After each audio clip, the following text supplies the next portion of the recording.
Aujourd'hui, on va se pencher sur un document vraiment pas comme les autres, un guide de survie que le gouvernement suédois a envoyé à chaque foyer du pays. Alors que les tensions géopolitiques montent en Europe, c'est assez fascinant de voir comment un pays longtemps neutre essaie de préparer toute sa population au pire des scénarios. Alors, pour rentrer dans le vif du sujet, partons de la question que pose ce guide. Une question qui paraît simple, mais qui donne le vertige. Que se passe-t-il quand tout ce qu'on considère comme normal s'arrête de fonctionner du jour au lendemain? Et attention, on ne parle pas de science-fiction. Le guide liste des scénarios très, très concrets. Imaginez un peu, plus de chauffage en plein hiver suédois, plus d'eau au robinet, plus d'internet, plus de réseau mobile, impossible de payer quoi que ce soit. C'est à partir de cette réalité potentielle que toute la préparation suédoise est pensée. Donc face à ces menaces, la Suède a mis en place une réponse très officielle, un guide hyper complet distribué à près de 5 millions de foyers. C'est ça qu'on va analyser.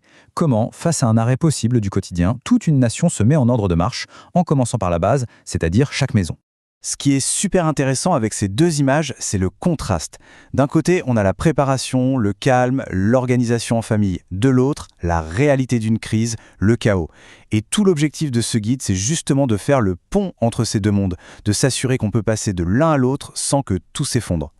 Bon, maintenant qu'on a posé le problème, regardons la solution suédoise à grande échelle. Parce qu'il ne s'agit pas seulement de stocker de la nourriture, non, c'est une véritable stratégie nationale de résilience qui touche toute la société. Et ça porte un nom, la défense totale. La défense totale, ce n'est pas qu'une histoire de militaires, loin de là. C'est une philosophie qui implique absolument tout le monde. L'idée de base, c'est que la force d'un pays ne dépend pas que de son armée, mais de la solidité de chacune de ses composantes, y compris civiles. Et là, on voit très bien comment les tâches sont réparties. D'un côté, la défense militaire, assez classique, qui protège les frontières. Et de l'autre, la défense civile, qui elle est l'affaire de tous, des agences du gouvernement aux entreprises, en passant par les associations. Son but, faire en sorte que la société continue de tourner, quoi qu'il arrive. Cette idée de défense civile nous amène tout logiquement à la responsabilité de chacun. Parce que c'est bien beau d'avoir un plan au niveau de l'État, mais il ne peut pas marcher sans l'implication de chaque personne. C'est ce que le guide appelle le devoir du citoyen. Alors, concrètement, quelle est la place de l'individu dans cette grande machine? Est-ce que ça se résume à stocker des boîtes de conserve? Comme on va le voir, ça va beaucoup plus loin. Le guide est très clair là-dessus. Il y a un devoir de contribution. Et ça peut prendre 3 formes différentes. Il y a la conscription militaire, bien sûr, mais il y a aussi la conscription civile pour des missions non armées. Et le service national général, qui peut vouloir dire tout simplement continuer son travail si celui-ci est jugé vital pour le pays. Et pour être sûr que tout le monde comprenne bien la détermination derrière ce plan, cette phrase est écrite noir sur blanc dans le guide. C'est un message on ne peut plus clair, envoyé à la fois à la population et à n'importe quel agresseur potentiel. La résistance n'est pas une option, c'est une certitude. Bon, après la grande stratégie, revenons à des choses très concrètes, à ce que chaque foyer peut faire. Le guide propose une checklist hyper détaillée. C'est vraiment la partie la plus pragmatique du document. On commence par la nourriture. L'idée, c'est de privilégier les aliments qui n'ont pas besoin de beaucoup d'eau ou de cuisson. On parle bien sûr de conserves, de pain sec, mais aussi d'aliments très riches en énergie comme les noix ou le miel. Le but, c'est de pouvoir tenir le coup sans aide extérieure. Ensuite, l'eau.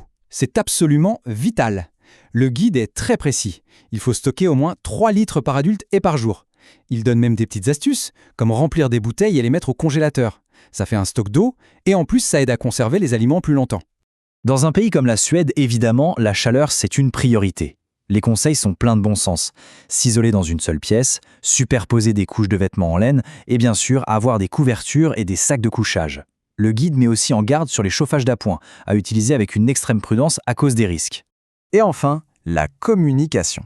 Comment on fait pour rester informé quand Internet et les réseaux mobiles sont hors service? La réponse est simple, la radio. Une bonne vieille radio à pile ou, encore mieux, à manivelle, c'est indispensable. Le guide insiste aussi sur un truc tout bête, avoir une liste de numéros importants sur papier. C'est bien de se préparer à la maison, mais la coordination nationale, c'est autre chose. Le guide explique donc très précisément comment l'État communique avec tout le monde en cas de crise majeure. Le premier niveau d'alerte, c'est l'annonce publique importante. Le signal est facile à retenir. 7 secondes de son, puis 14 secondes de silence, et ça recommence. Les instructions sont tout aussi claires. Rentrez, fermez tout et allumez la radio. Et cette image illustre bien ce réflexe essentiel. En temps de crise, la radio redevient la source d'information la plus sûre. Et c'est la chaîne P4 de la radio suédoise qui est le canal d'urgence national officiel. Le guide explique ensuite qu'il y a 2 alarmes encore plus graves. L'alarme d'urgence, avec des signaux longs veut dire qu'il y a une menace de guerre et qu'il faut se préparer à évacuer. Et puis l'alerte au raid aérien, un son très rapide et répétitif qui signifie qu'il faut trouver un abri et tout de suite. On voit ici exactement ce qu'il faut faire, rejoindre un abri désigné. Mais le point le plus important, celui que le guide martèle, c'est de repérer ces abris qui ont ce panneau spécifique bien avant d'en avoir besoin. Parce que le jour J, chaque seconde compte, il n'y aura pas de temps à perdre pour chercher son chemin. Finalement, on revient au point de départ. Le guide rappelle que la force du pays, c'est la somme de la préparation de chacun. Aider ses voisins, faire attention aux fausses informations, s'engager dans une association, chaque petite action compte et renforce tout le monde. Au final, ce guide suédois est bien plus qu'une simple liste de choses à faire. Il pose une question fondamentale. En demandant à chaque citoyen de se préparer, pas seulement pour soi, mais pour le bien de tous, il nous montre une vision de la société où la responsabilité collective et le sens de la communauté sont les vrais piliers de la sécurité nationale.